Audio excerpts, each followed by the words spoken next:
Good evening, future Maryland homebuyers. Thank you so much for being here. My name is Kelly Beard, content specialist for Maryland Realtors, and I want to welcome you all to your home buying keys. Assembled tonight, we have experts in the industry. With us is our very own Director of Advocacy and Public Policy, Lisa May, Frank Bamonde and Catherine Camerdale from Maryland Housing and Community Development, Jim Hall with Freddie Mac, and of course, our local realtor, Kelly Andrews with Realty One Group Performance, and our lender, Marie Ritzenberg with Main Street Home Loans.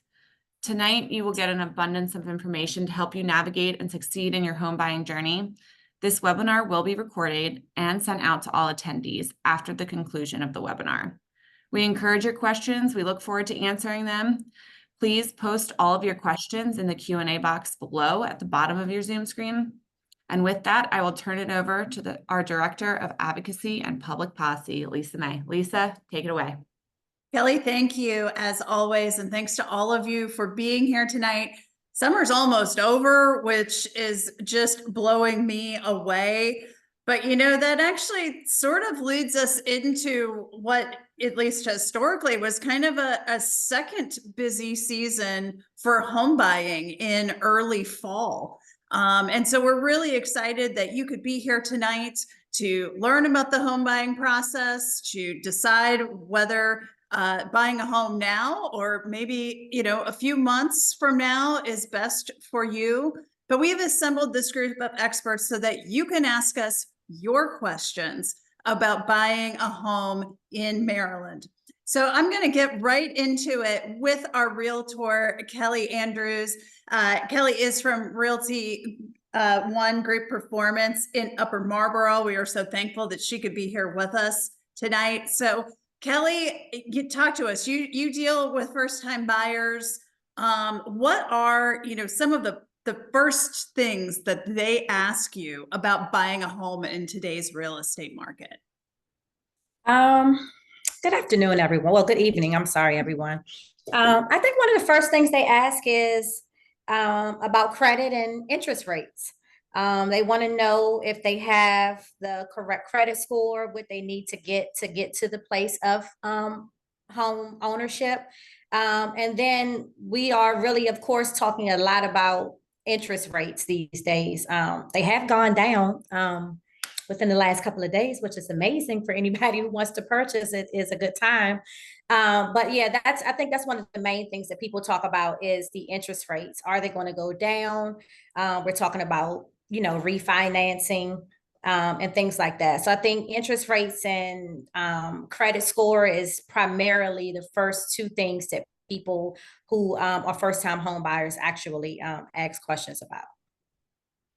And everyone has known what the real estate market has been like the past, not even 2 years, but let's say, 4, 5 years, right? Really low inventory.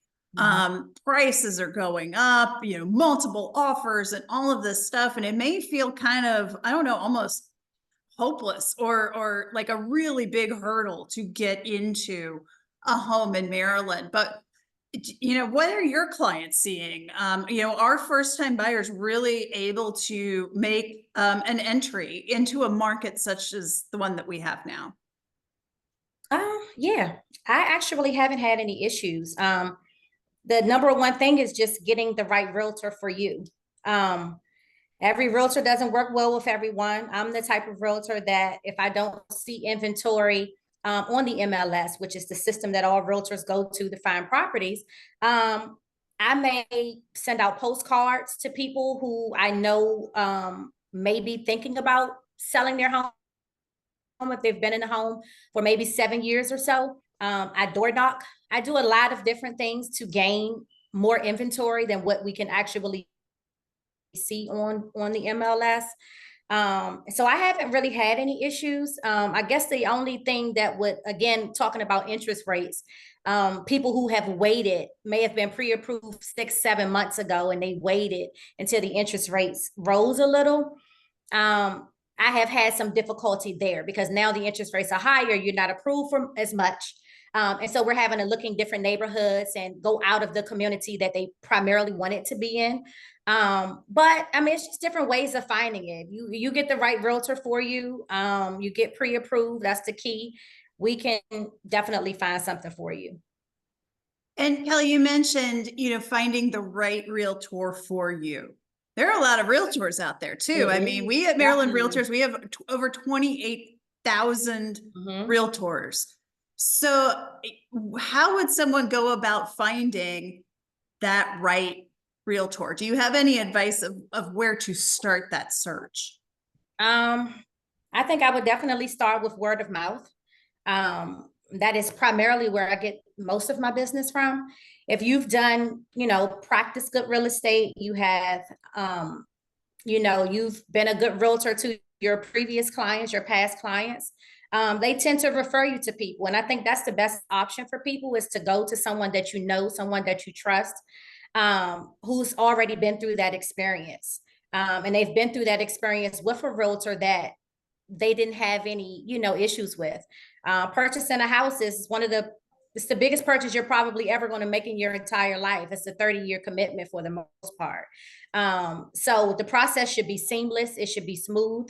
There are going to be bumps along the road when dealing with title and lending and things of that nature, but finding the right realtor is definitely key, for them to put you on the right path, for them to be with you, kind of holding your hand from beginning to end and making sure that the process is as seamless and as smooth as possible. But I would say number one referral base for me is word of mouth. Again, just people that I've worked with. Most of my clients are repeat clients. I have 2 clients that called today that I've worked with before, that I've sold properties to. Now they're in the process where they're doing investing and, trying to build some residual income. So that would be the number one thing I would say. And then of course, if again, we talk about social media. Social media is big right now. If you see people on Instagram, and you follow them and they're realtors, pay attention to the content. Interview your realtors. You should always interview realtors to see if they are going to, because they can be an amazing realtor. They just may not be the amazing realtor for you. So it's really about having that connection and building that network. So word of mouth, and then again, talking to different realtors and just seeing who you kind of fit best with is the best practices for finding a great realtor. Right. And how important do you think it is to have a realtor that knows the neighborhood or the zip code or the county where you're looking to buy? I think it's definitely important. Building relationships and networks for, different neighborhoods. I have different lenders that I work with that are, I don't want to say neighborhood specific, but kind of zip code specific. They may know programs in one county better than they know programs in another county, because a lot of the down payment assistance programs and things of that nature, go by county in Maryland. So just building a relationship with different people, I definitely think is key. And everyone should be on the same page. Everyone needs to know their niche. If I'm working with someone in Upper Marlboro, I'm definitely going to work with a lender that is well-versed in all programs that are dealing with PG County. If I'm working with someone in Anne Arundel and this person is purchasing in Anne Arundel County, I'm going to work with a lender that I know knows all about the different down payment assistance programs and different things that are offered in that particular county, because each county differs. So it's kind of imperative to work with someone that knows the neighborhoods, so that you can get the best for your money. And you bring up another really good point. There are a whole lot of down payment assistance, closing cost assistance programs out there. But I think sometimes there are some misconceptions like, oh, this is such a competitive market. If I'm using one of those, I'll never get my offer accepted. Or if I'm asking for, a home inspection and a financing contingency, I will never get my offer inspected. Can you talk about that a little bit, and maybe even some of the dangers of waiving things like a home inspection in a real estate transaction? Absolutely. I actually never recommend my clients waive a home inspection contingency. If I have a client that's an investor and we know we're going to tear the home down to the studs, then of course, it's not any reason to actually get a home inspection. I mean, have a home inspection contingency. So of course, not having one will make your offer a little more favorable. But if this is someone that's a regular client, they're going to live in this property. I always recommend a person get a home inspection. Ultimately, it's their decision whether they decide to move forward with getting one or not. But I am not a realtor that ever recommends against it. Not having contingencies, sometimes when we're in this market that we are in, where you're dealing with multiple offer scenarios, it does make your offers a little bit more favorable when you do not have these contingencies.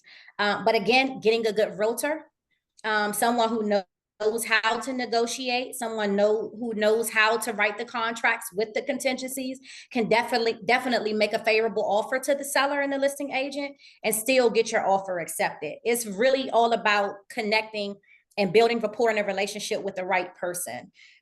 Because again, in this market, finance contingencies, we have appraisal contingencies, we have home inspection contingencies. All of these things, when you are in a multiple offer situation, if you do not have them, it absolutely makes it more favorable for you.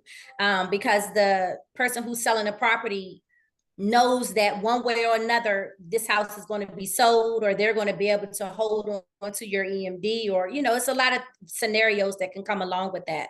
But what I would say to anyone who's on this call who is thinking about purchasing a home, do not purchase a home without having contingencies in place. They are there for your favor.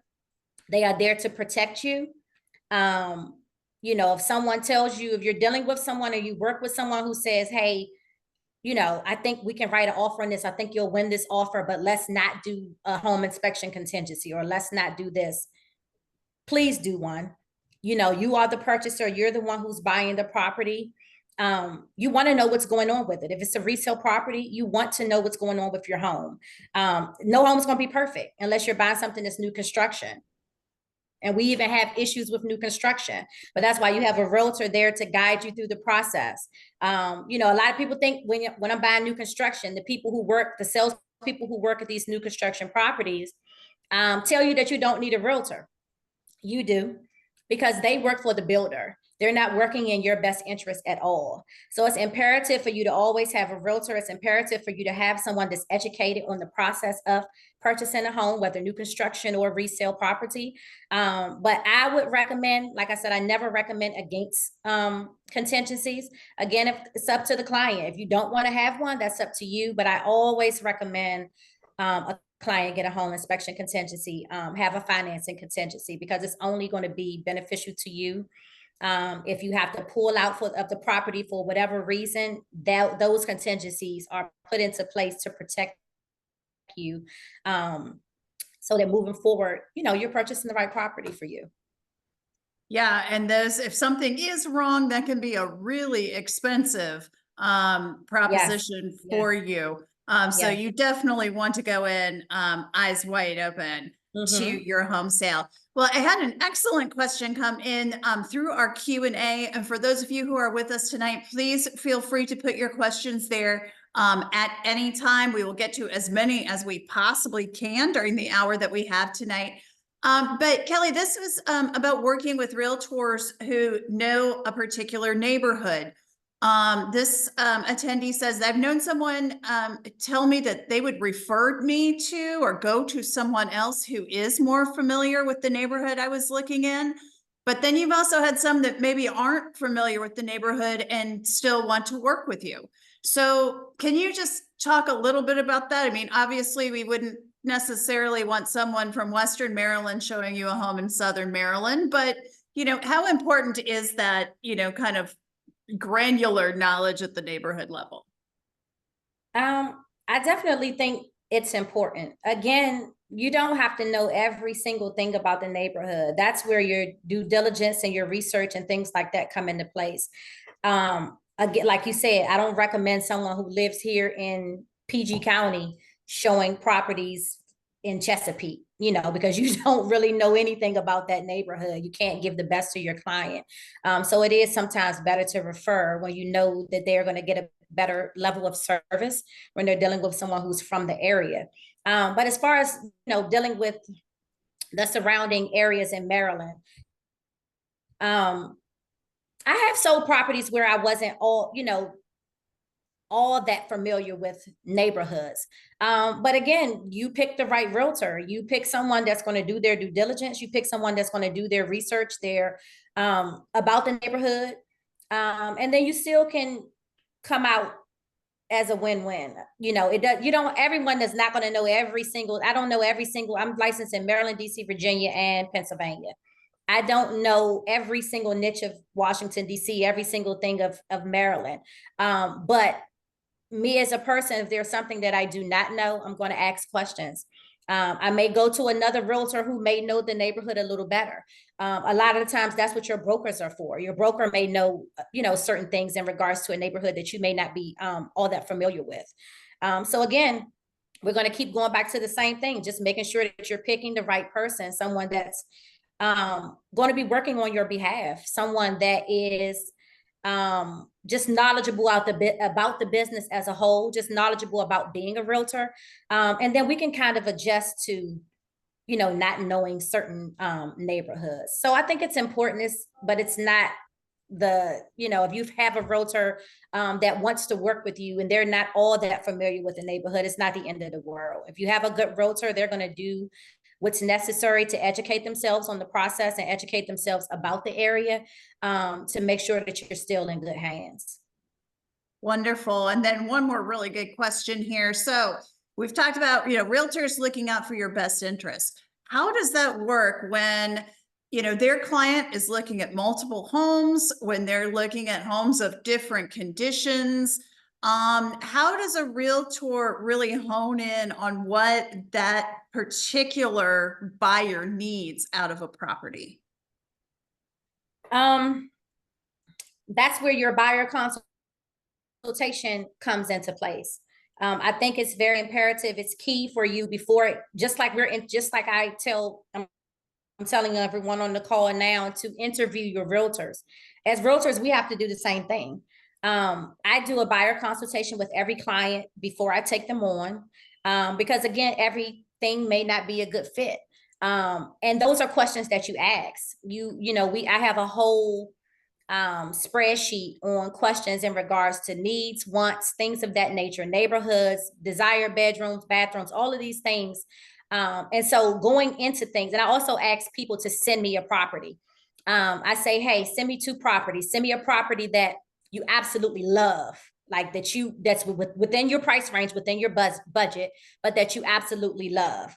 And then also send me a property that you will be comfortable with, because we want to have, make sure that we're meeting all of these expectations, but we don't want the expectations to be set so high. This is your first time purchasing a home. Unless you're a millionaire, I don't think anyone is going to get every single thing that they want in their first property. So I try to definitely maintain people's expectations. But I want every client to be happy as well. So that's why sending something that you actually love, that you just wouldn't be able to go without. And then also sending me a property that's saying, hey, this property may need a little work, but this is my property. As time goes on, I can do X, Y, and Z. And so that will give me a better base of what to actually look for. So when I'm showing these properties, I know not to show my client this type of, because I already know, based on the conversations that we've had leading up to actually going to view properties, I know the do's and don'ts, the will, the won'ts. I know, pretty much what they're looking for. And so it's just communication, I guess, is the best answer. Just making sure that you are effectively communicating with your clients at all times, making sure that you are listening to them. As realtors, we have to listen, making sure that we're listening to you and we're not missing anything. And we're honing into the things that you're saying that you need and things that you're saying that you want, and just thoroughly communicating back and forth so that we're on the same page moving forward. I can find you what it is that you're looking for.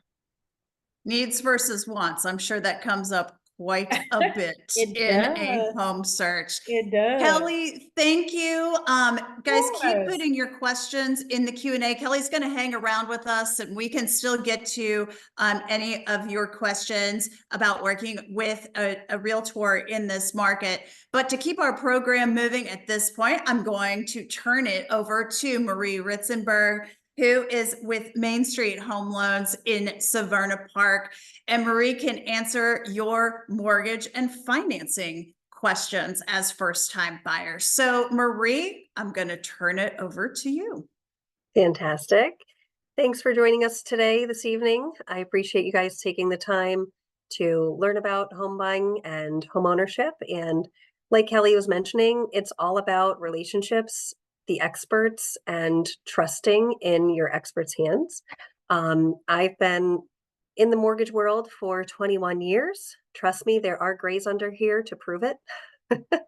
I really just love helping people. Honestly, I'm too afraid of blood and needles to be a nurse, but I love helping people achieve their goals, their homeownership goals, investing and building a portfolio, achieving generational wealth for their families. Because, with as unique as the market could be, I'm sure you guys have heard what's happening with the stock market this week too.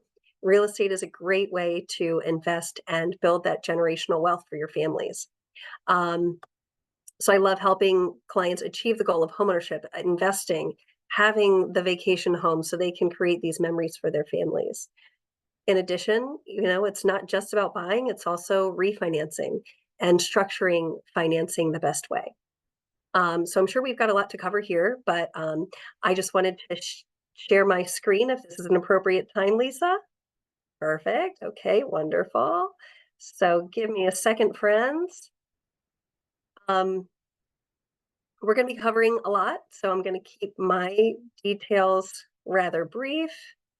Okay, I think you guys see mine here. Wonderful.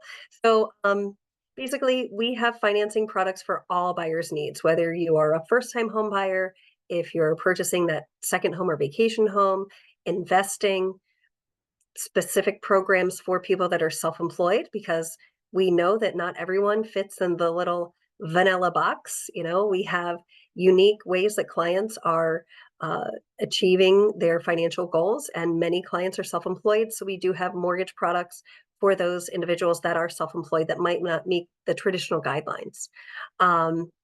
We have common sense underwriting, where does the situation make sense? Is this a good risk that we're willing to put our funds on? So I do love that flexibility that we have. Just a little bit about myself. As mentioned, that's me on a Glamazon day. I don't look like that tonight, but if you need my contact info, you can bring up your phone, scan the little QR code, and then my contact info will go right into your phone. You can call or text anytime. And if you guys would like to schedule consults with myself and or Kelly at any point, we welcome that down the road. As mentioned, I've been in the mortgage world for over 21 years, very active in the community, serving on boards to help educate my realtor partners and provide value with realtors and my industry partners as well. And so the company I'm with, Main Street Home Loans, I personally am licensed to originate mortgages in 7 states, working on 2 more. So I hope to be at 9 within the next 30 to 60 days. Basically, I've just found that, my clients that may start in Maryland might be moving to DC or Virginia, buying the vacation homes in Delaware. It has been Florida very frequently, but as of late, I'm finding the Carolinas much more popular. So just working to grow the territory that my clients are looking to purchase. And, we build our business on trust and those core values of treating everyone equally, providing great service, doing the due diligence to ensure that everyone has the opportunity to achieve their goals of homeownership. The company itself is licensed in 48 states, so where I personally am licensed in those 7. I can't help. I do have a deep team that can help throughout the country, so we got you covered. And we also notice that, our clients, they may get PCSed or relocated for work purposes, or, hey, during COVID, I can go work remote. I can achieve my goals and live perhaps at a different cost of living threshold. So we find that that's valuable as well.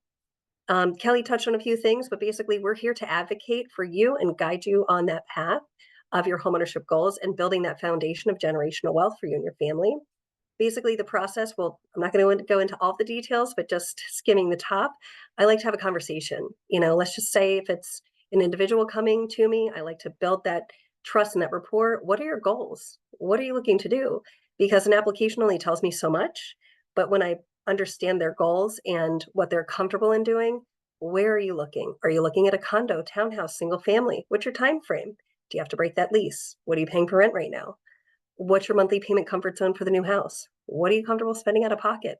These are all questions that I want to understand what you're comfortable with so I can hone in on, okay, Kelly mentioned, they're interested in a specific location. Well, right now we have opportunities. There are some grants that are federal throughout the US.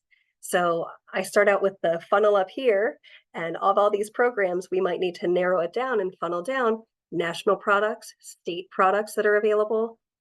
We can stack programs too, as long as you meet the eligibility.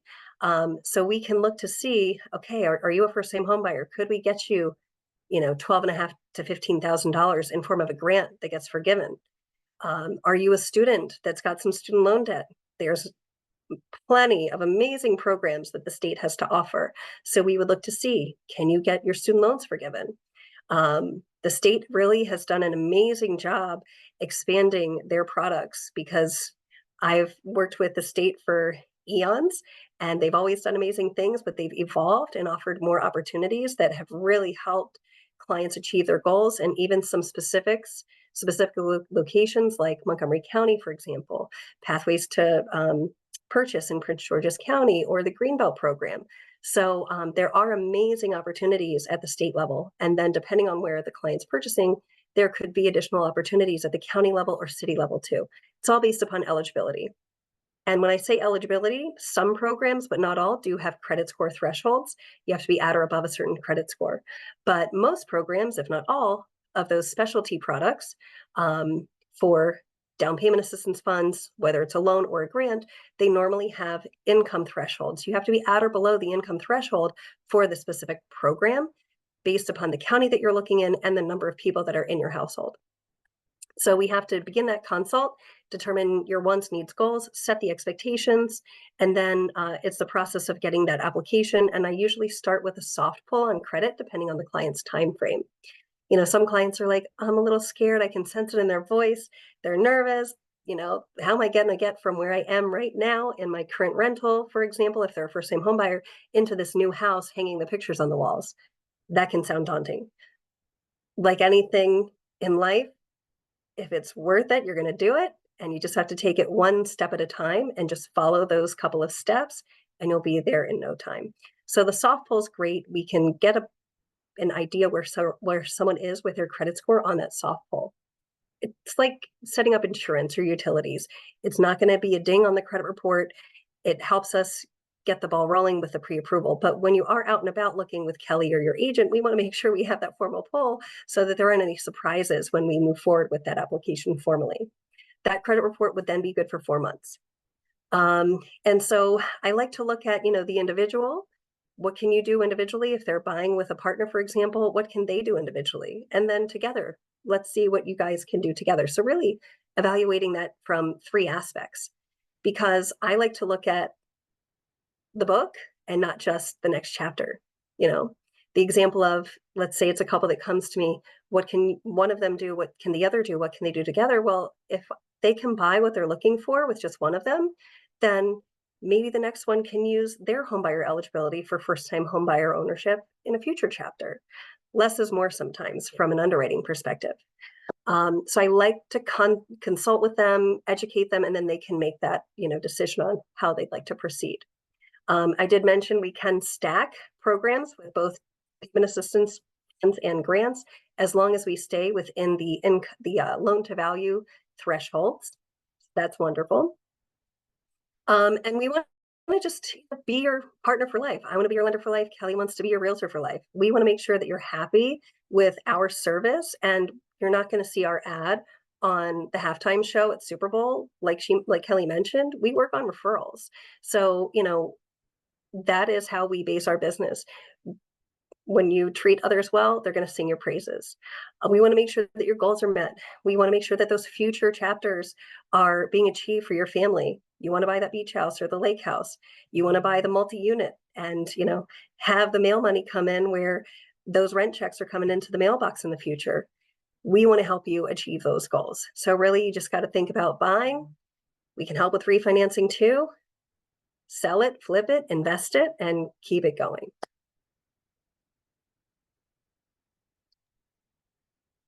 Great, Marie, thank you so much. Yeah. We actually did get a couple of questions, so I'm just going to pause right here. Sure. Talk about refinancing. Is that something that most people end up doing, or what are the kind of the circumstances that lead someone to refinance? Good question. So there's different ways clients can refinance. It could be, a rate term refinance, whether you want to drop the interest rate or lower or shorten the term.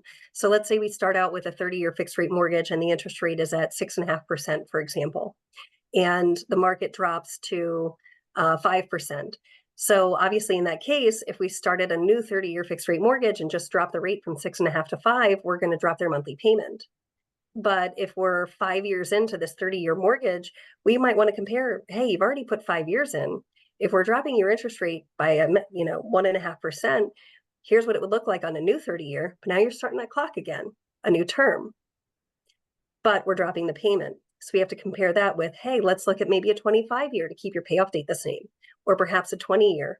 So we can shorten the term of the loan. We can shorten the rate, either or. So it would be to shorten the term to lower the interest rate. That's a rate term refi. We can also do a cash out refinance where if your mortgage balance is, let's just say you took out a $300,000 mortgage initially and you've paid it down to $250,000, but you want to do some home improvements. You want to redo the kitchen, redo the bathroom, or maybe even add something onto the home. You can pull out cash, a cash out refinance, to utilize the equity in the home for home improvements. Or perhaps, you've accrued some debt due to some challenging times, inflation. Hey, we're all seeing it. Maybe you want to consolidate some of your debts, and maybe you're going to be saving yourself and your overall budget to take out cash from the home and utilize that to pay off some debts. So it's usually a rate term refi where you're not pulling any cash out. You're just shortening the term of the loan or lowering the rate. Whereas a cash out refinance is refinancing the first mortgage, pulling out cash to do those projects or pay off debt. Now, if it doesn't make sense to do that formal refi on the first mortgage, like if rates weren't as improved as we had hoped, maybe it makes sense to leave that first mortgage alone and just add a home equity line of credit or a home equity loan. That's another refinance opportunity to complete those improvements or consolidate debts, for example. Another reason why some clients might refinance is, let's say we started out with, for example, an FHA product to get into the home. But now we've got lower rates perhaps, and we've got some nice equity in the home where we can get rid of this monthly mortgage insurance. We could look at the opportunity of refinancing out of that FHA loan, for example, into a conventional loan product where maybe we don't have mortgage insurance at that time. So there's different ways and reasons that we would complete a refi. Average costs of refinance opportunities. Most lenders right now, we're waiving our lender fees just because we've oftentimes helped our clients purchase the home in the past couple of years, and now would they want to refinance to lower the rate. Lender fees usually to purchase or refi are about $1,500 to $1,600. We're waiving our lender fees on our past clients' refinances. You'd have to take out a new title insurance policy. There will be some title fees. So generally speaking, all in all, depending on the loan amount, I would say a refinance usually costs about $2,000 to $3,000, which is usually rolled into the loan amount. Fantastic. And then we got a couple of very good questions about credit. I'm not surprised. Is there some sort of minimum credit score to qualify for a mortgage? Is there a credit score that's just kind of too low where it's like, wait, we really need to improve this before you can think about applying for a loan? Different mortgage programs have different credit score requirements. Most mortgage companies are around very similar thresholds for those requirements because they're oftentimes required from either Fannie Mae or Freddie Mac or FHA Ginnie Mae. So oftentimes our credit score requirements are rather similar in the industry in and of itself. We can assist with FHA financing and other government loans like VA, for example, as well, with a credit score of about 580 or better. We can help with 500 to 580 with FHA, but the down payment threshold is usually a bit more than the minimum down payment of 3.5%. The higher the credit score, the lower the risk. So when someone's credit score, is a bit high, as someone's credit improves, for example, and we can talk about how we can help and coach on improving credit too, if you'd like.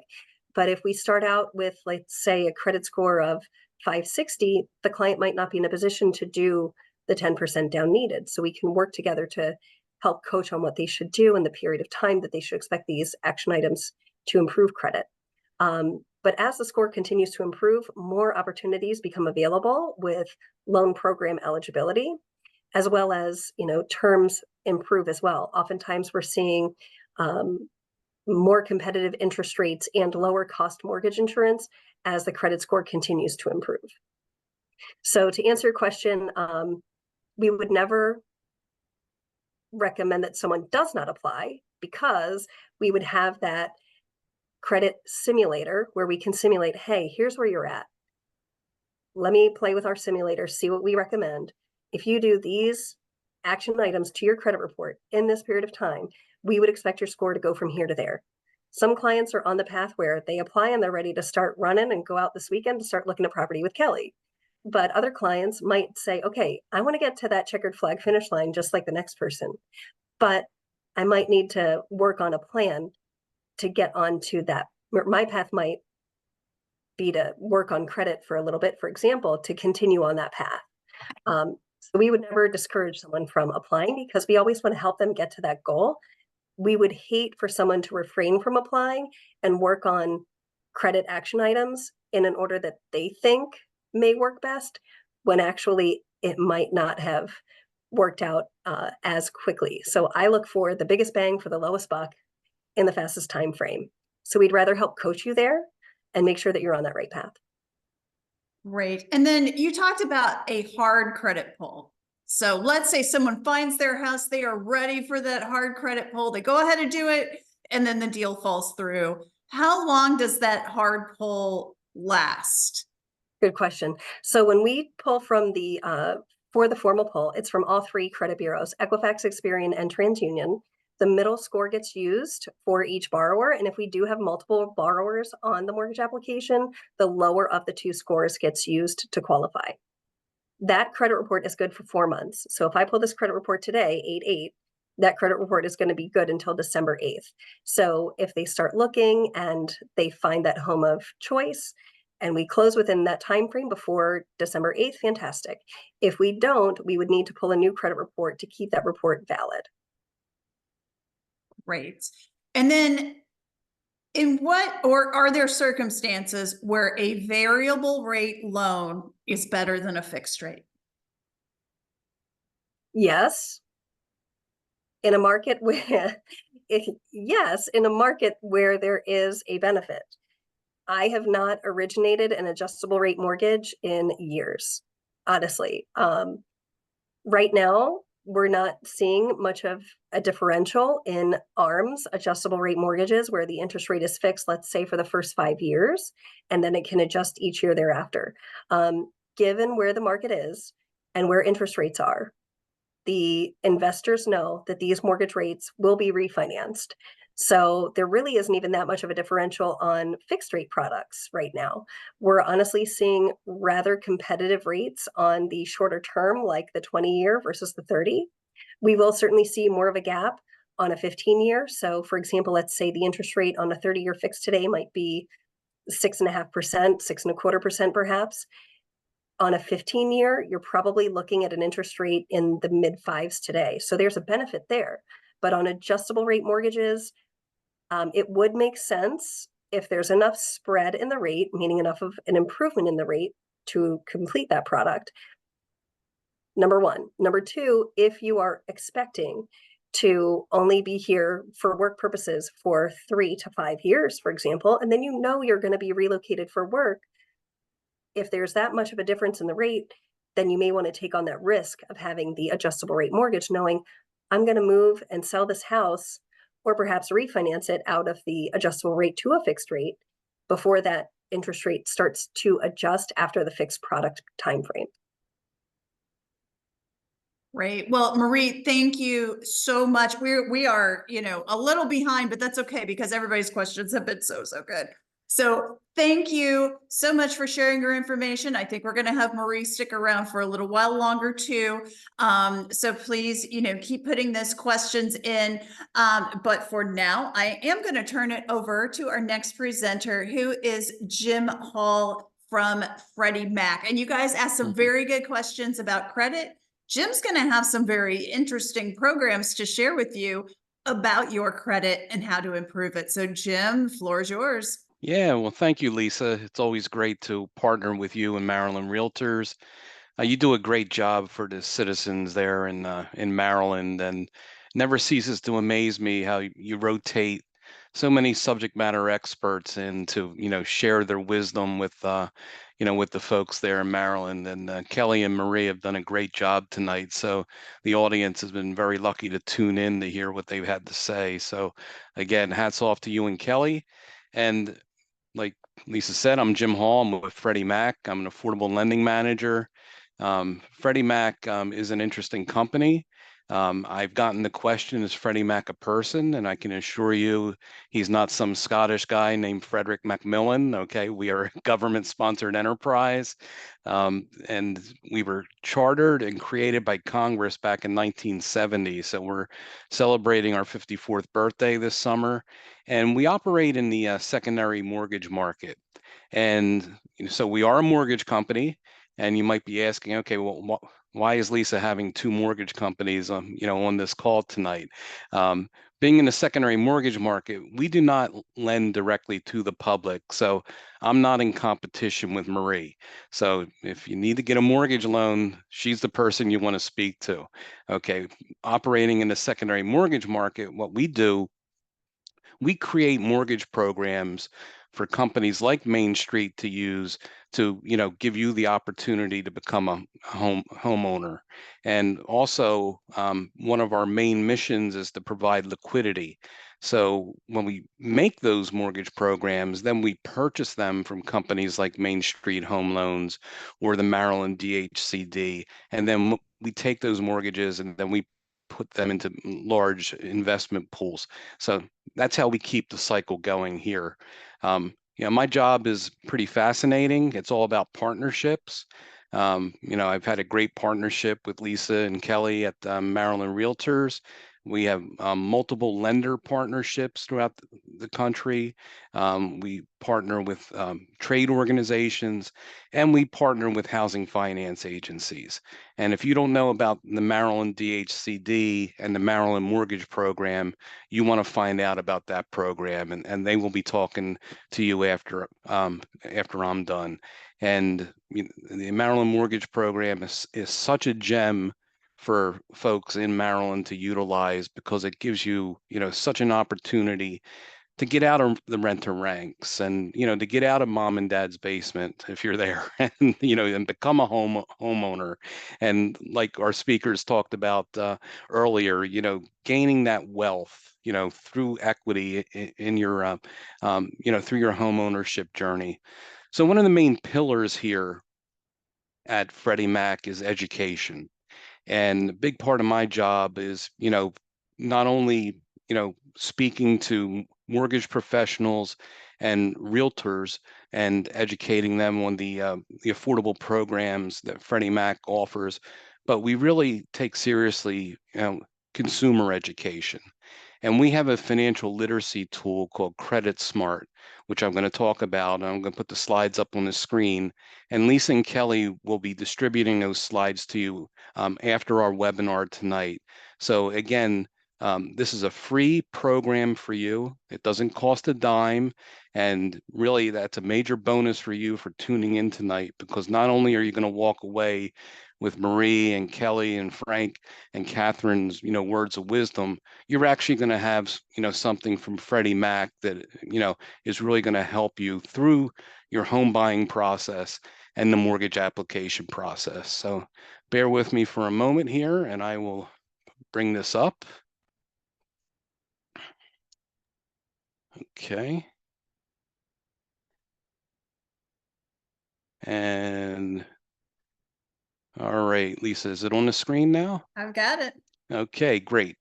All right. So yeah, so Credit Smart's been around for over 20 years, and the website address is on the lower right-hand corner. So if you're interested in this, like I said, you'll be getting a copy of these slides, and go on there and take a look at it because it's really really beneficial for you to be educated in not only the home buying process but the mortgage application process. So knowledge is power. So the better you'll be able to have a dialogue, with Kelly and Marie, the better the whole, process is going to be for you. And again, this is all about trust. And your realtor and your mortgage loan originator, they're trusted advisors for you. They're fiduciaries for you. So they are there to provide the opportunity for you to buy the most affordable home that meets your needs and to provide the most affordable mortgage loan program that benefits you and saves you money. So Freddie Mac, you know, we enhanced this Credit Smart program to make it more tech driven. So it really, will give you an opportunity to really, take advantage of, learning about your financial capabilities and your homeownership process. So we broke it into two sides. So the financial capability side, has the essential side. So that is the soup to nuts of your whole home ownership journey, and that is something that you will keep for 10, 15, 20, or 30 years. The homeownership education side, our Home Buyer U program, is for the immediate process. So on the essential side, you can set up your own dashboard and you can personalize it, track your progress, set up a notebook, set goals, and really it's very interactive. Like I said, we enhanced it the last 2 years to really make it, up to date. Being an older guy, I used to get information through newspapers. Okay, I know that's not the way anymore. Social media dictates and technology drives our industry. So again, Credit Smart is, tech driven. Hopefully you'll find some value in it and gain a lot of knowledge. So the essential side, as you see here, it can help you set goals, learn how to budget, um, teach you, the aspects of earning and then spending, being a savvy borrower, planning to save, and preparing and protect. And I believe it was Kelly that said earlier on that this is probably the biggest financial decision you're going to be making in your lives. So not only, you get past the excitement of buying the house and getting the mortgage approved and closed, but when you walk through that front door for the first time, there's a lot more to it. I mean, you have to furnish it. You have to buy curtains. You need things for the kitchen. If you're in a cold environment, you might need a snow blower. You have to get, a lawnmower, and Credit Smart will teach you how to itemize and budget to make sure that you can afford all these things because you want to prepare and protect that asset. You want to keep it in good shape because ultimately you're going to be making your mortgage payments and you're going to be gaining equity. And also, it's going to teach you how to save. And that's very, very important. And I can remember back in 1990 when my wife and we bought our first house, my dad said to me, Jim, you need to have a rainy day fund. You need to save some money. And I didn't know what he was talking about. I'm like, well, what's a rainy day fund? And he was like, well, you know, you know, so an emergency may happen. You're going to need some quick cash to get things fixed. And, that pot of money is going to be there for you.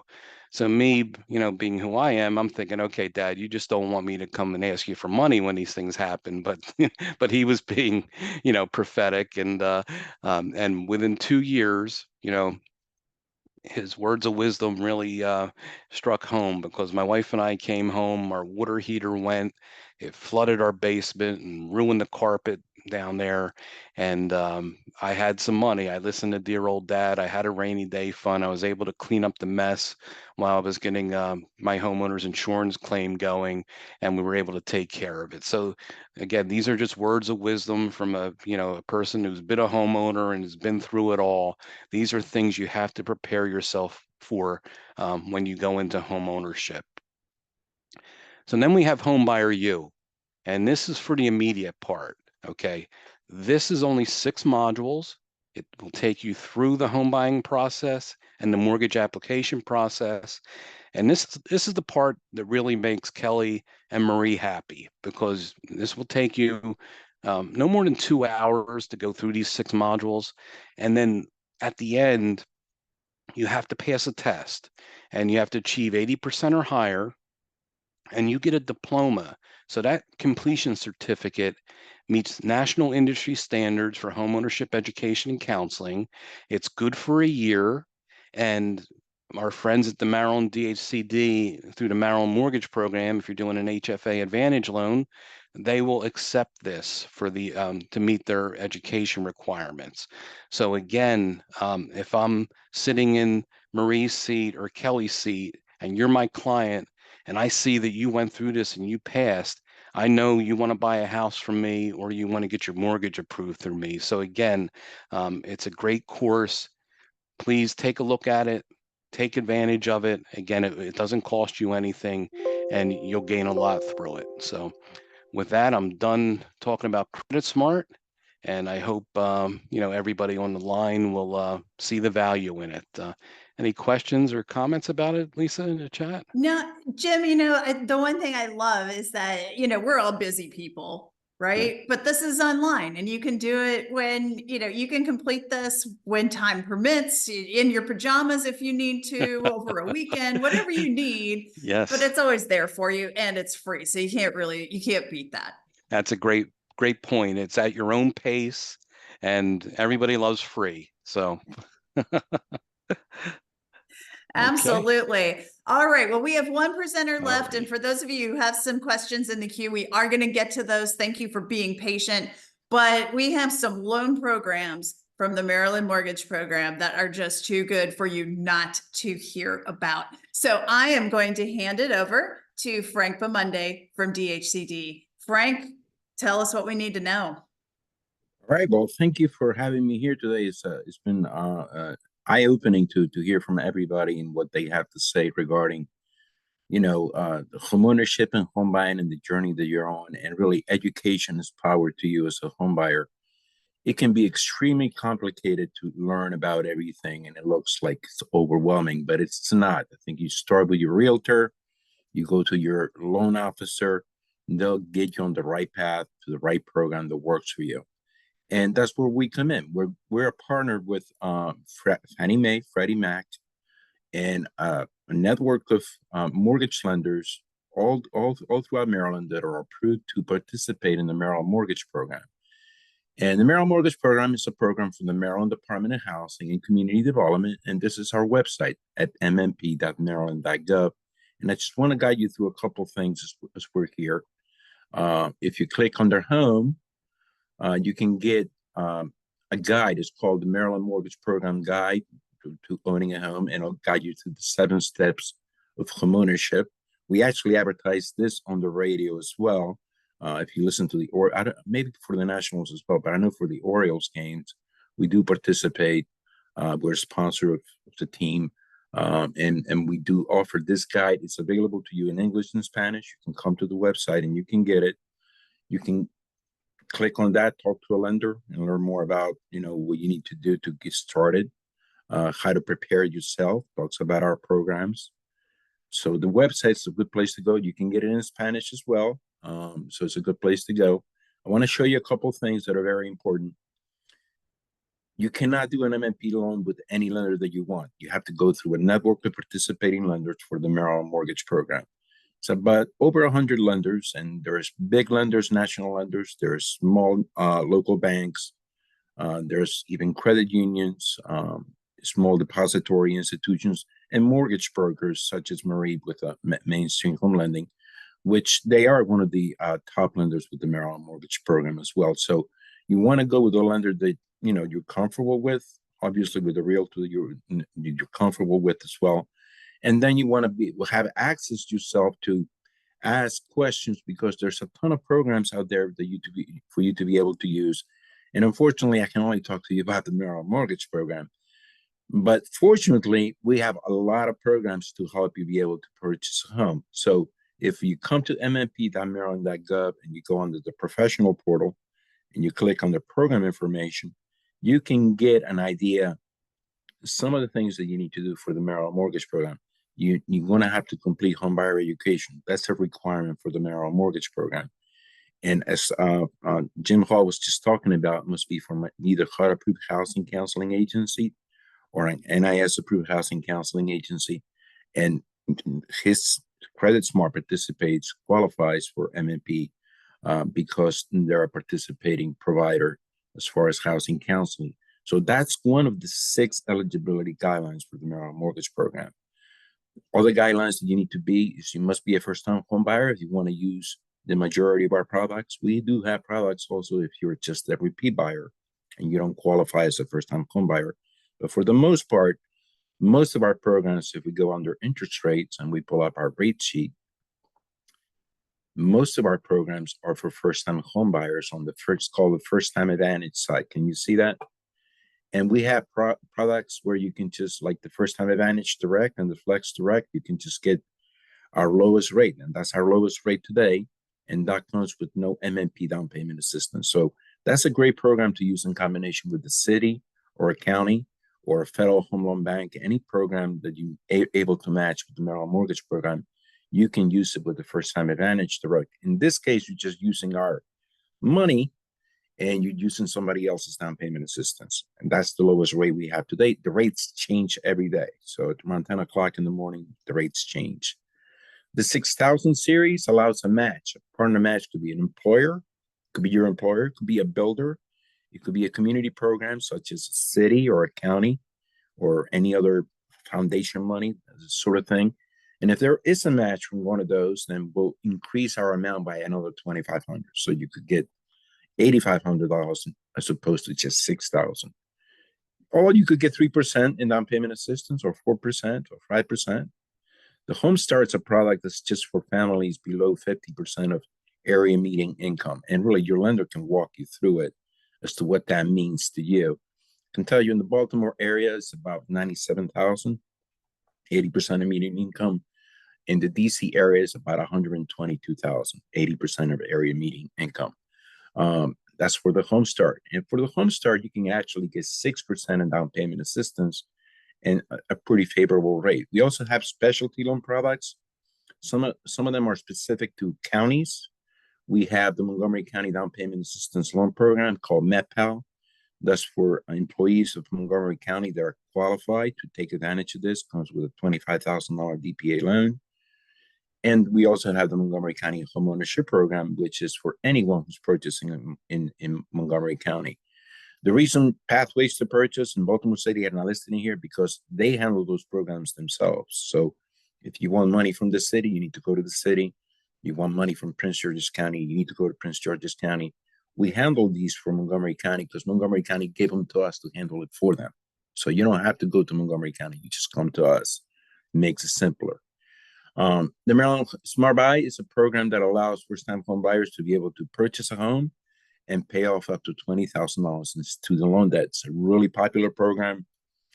Credit score is a little bit higher. Credit score for Smart Buy is 720. We figured that if you're going to be taking advantage of this product, you should be smart enough to, and you need to have a credit score of 720.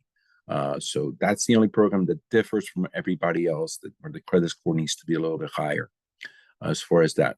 And as Marie mentioned, the Maryland Home Ability is now open again, and the Maryland Home Ability allows a family who has a disabled family member or a borrower who is disabled to be able to purchase a home with the specialty program that can go only conventional, Fannie Mae or Freddie Mac.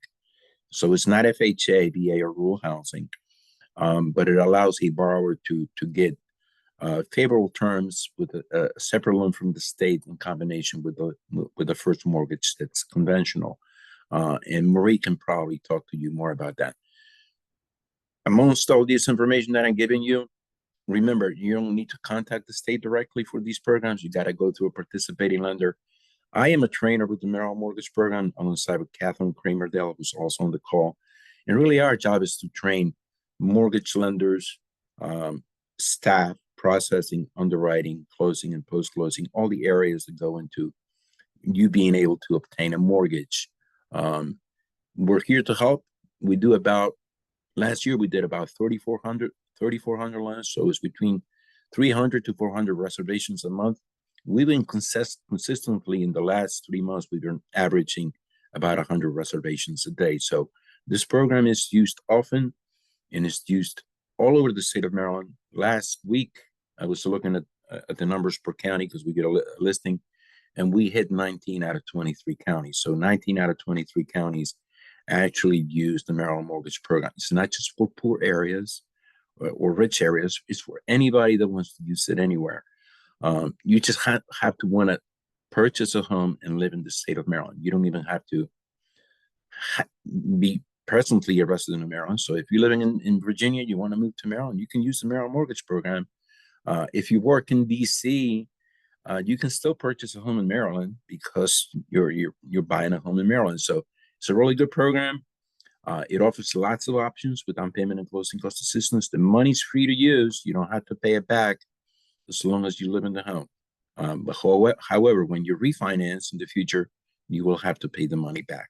So these are not grants. These are down payment assistance funds that allow you to purchase your first home. And in the future, when you have equity in the home, you will have to pay the money back. That's just how it works. It works the same way now as it's always worked. So when the rates were lower, you still have to pay the money back. Now the rates are higher, you still have to pay the money back. But it's a good step for you to be able to get into some favorable programs that maybe you couldn't get otherwise. Our 5% product right here, the 5% product, it's our biggest reservation winner with the Maryland Mortgage Program on a week-to-week basis. So most of the time, if you're buying let's say you're buying a $300,000 home and you get in 5% in down payment and closing cost assistance, that's like $15,000 in down payment assistance that you can get towards the purchase of a home. And the DPA, the down payment assistance that you get from us, can be used for both down payment and closing costs. So you may not even have to bring any money out of your own pocket into the deal. So it's really a sign for people that don't have a lot of money, but have decent credit and have a stable work history and they have some income to be able to purchase a home. So it's to get you in your first home, get you started in the path of homeownership and building equity and creating wealth for yourself and your family. And most importantly, for you to have a place that you can call home where you can hang your hat. And, when you can close the door and the Mondays can be the Mondays and the Mays can be the Mays, right? Where nobody tells you what to do, except your wife. Your wife can tell you what to do. Right. Or your kids. Okay. I don't know if I heard it put quite that way, Frank, but thank you. And you know what? You did such a great job that we actually have Maryland Mortgage Program questions from our attendees tonight. Right. So we're Excellent. going to knock some of those out. I know it's a little after 7:30, but we definitely want to get all of you attendees who've been so wonderful tonight the information that you need. And Frank, I think you touched on this already, but just to confirm, you can earn income in another state, you can work in DC, you can work in Virginia, but as long as you are living in Maryland and purchasing a home in Maryland, then you can use the Maryland Mortgage Program, correct? So the lender will go through the process of verifying their income through W-2s and different means, because they'll have to put together a loan package that they're going to submit to the Maryland Mortgage Program. And there's guidelines that they have to follow as far as Fannie Mae, Freddie, where the money's coming from. The amount, where you work doesn't matter. Where you live doesn't matter currently. It's where you're purchasing a house that matters. So if you're purchasing a home in Maryland, you could be working anywhere in the world as long as we can verify the income through tax returns, W-2, so on and so forth. Profit and loss statements if you're self-employed, in many other ways. Great. But And I then will I will touch on though, you can work anywhere, but the house that you're purchasing with the Maryland Mortgage Program, it has to be your primary residence. So Okay, you have yeah, to that's live true. there. Yeah. Good point. Yeah. Good point. Thank you. Mhm. And then with the Maryland Mortgage Program, we talked about needing home buyer education. Is there also a requirement that you need to do a one-on-one meeting with a financial counselor in addition to that education requirement? There's no requirement from the state of Maryland, but if you're using down payment assistance from a city or a county, you may have additional housing counseling requirements. So we have a requirement that you must have housing counseling, but if you're using monies from down payment assistance from a city or a county, they may have different timing requirements as to when you need to obtain a certificate. Great. And you mentioned stacking, and so did Marie, something that we like to do. Does anyone on the call know, let's say that you are a Montgomery County employee and a Montgomery County first-time home buyer. Can you use those two $25,000 grants together? You can or is it only one or use the one, other? one or the other. One You or the cannot other. stack All right. them. We thought we were onto something here. Yeah, All Yeah, right. those are and not they're- stackable. Right. And they're Those are not specialty grants. products. They They're are not loans, grants. correct? They're Right, loans. they're loans. Yeah. Yeah. So the Gosh, we Montgomery were really gonna get creative here tonight. Yeah, the That's okay. Montgomery County MedPal is for somebody who's purchasing in Montgomery County, but they also have to be working for a Montgomery County agency, and they receive a verification form from a Montgomery County employee. I guess their HR that gives it to them. His name's Carlos Daza. The other Montgomery County program, they just have to be purchasing in Montgomery County. But yeah, and they're loans, not grants. Gotcha. Thank Can you. I Right. jump in? And to I actually join have with a Catherine question now there? for Kelly. I mean, she's kicked us off and she thought she was off the hook, but nope, we're gonna go back to you, Kelly. So how long, let's say you're in this market, you find a house you really like. How long should you take to make a decision on that house? I mean, some of them move pretty quickly in a market like this, right? Yes.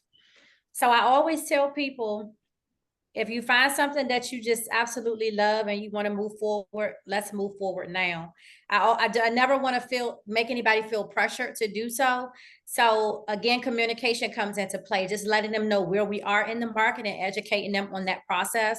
We are in a market where houses are not staying on the market long. You may put a house on the market today. It may be, I've literally been out taking people to see properties and had properties scheduled and get messages from the listing agent saying that the property is now under contract and it just went on the market yesterday. So when you see something that you like, you have to just jump out there. You have to do it. So starting this process, you really need to be ready to move forward. We're not really in the place right now where you can go home, sit around, kind of twiddle your thumbs and think about it for a couple of days. We're just not there anymore. Unfortunately, you don't really have the time to think. So do all your thinking before you start the process, so that when you start the process and you're pre-approved, you get pre-approved, you've located your realtor, be ready to actually dive in and actually purchase and go through the process of purchasing a home. Because if you wait, that property may not be there. And I will tell you from just experience, we'll find you another home, but once you kind of have your mind set on that home, and of course, once it's there and it's not feasible or obtainable for you anymore, you're going to compare every house to that particular home. So when you see a house that you like, go for it. Right. Be sure, but move quickly. Got it. Got it. Thank you, Kelly. And this is one, I'm going to throw it out to all of you, because this might be like a stump the presenters type of thing. All right. Let's say that there's a house that's really, really inexpensive. All right. Have you ever had a situation where someone can find programs or grants that cover the full price of the home in all, so that you don't have to get a mortgage at all? And I know there are some dollar homes out there, but they come with like strings attached, like you have to put, $100,000 worth of improvements into them. And I don't know about you guys, I don't have $100,000 laying around. So I have never came across that. That's a very good question. I don't think that would be feasible, but I'm not sure, to be honest with you. Maybe one of the lenders or someone can answer that question a little better than I can. Because I've never heard of that, never came across that before. So for example, from a mortgage perspective, we do have a minimum loan amount that we are able to offer that, in order to get a mortgage. So if someone were looking at a property that, were, let's just say, I don't know, pulling a number out here of 50,000, for example, and they got one of these programs, let's say this like Montgomery County product, for example, of like 25,000 or the 40,000, a $10,000 or $25,000 mortgage, we would not be able to offer financing at that threshold. So I have never seen, in my experience, grants and or down payment assistance loans that would abide enough coverage to purchase a property in cash. Is it possible? Perhaps. If it exists, let me know. I want to find that too. Just kidding. But from that perspective, we do have a minimum loan amount that we can offer. I'm just trying to think. Well, there's typically a CLTV that comes into play with most loans. So typically you're not going to get a grant that's going to cover the purchase of the home without a first mortgage. Correct. Right. Yeah, I've never seen that before, but it's a good question. Yeah. I was thinking along the lines of Marie, if you guys find a house in Montgomery County for $50,000, I mean, just you won the lottery. That's it. Stop Not right going in there. my Don't house. tell anyone. Don't, just keep that to Not going yourself. out. All right, well, listen, we are a little over time tonight, but seriously, thank you so much for joining us on a rainy August, evening to learn about home ownership. We were so thrilled that you could be here. Thanks for your wonderful, wonderful questions. That is what makes the event like this a lot of fun, is hearing directly from you. So on behalf of our presenters, Kelly, Marie, Frank, Catherine, Jim Hall, and Kelly Beard, our wonderful producer, without whom this would be possible. Have a wonderful evening and best of luck in your home ownership journey. Thank you. Thank you. Thank you. Bye, everyone. Bye-bye. Thanks. Bye.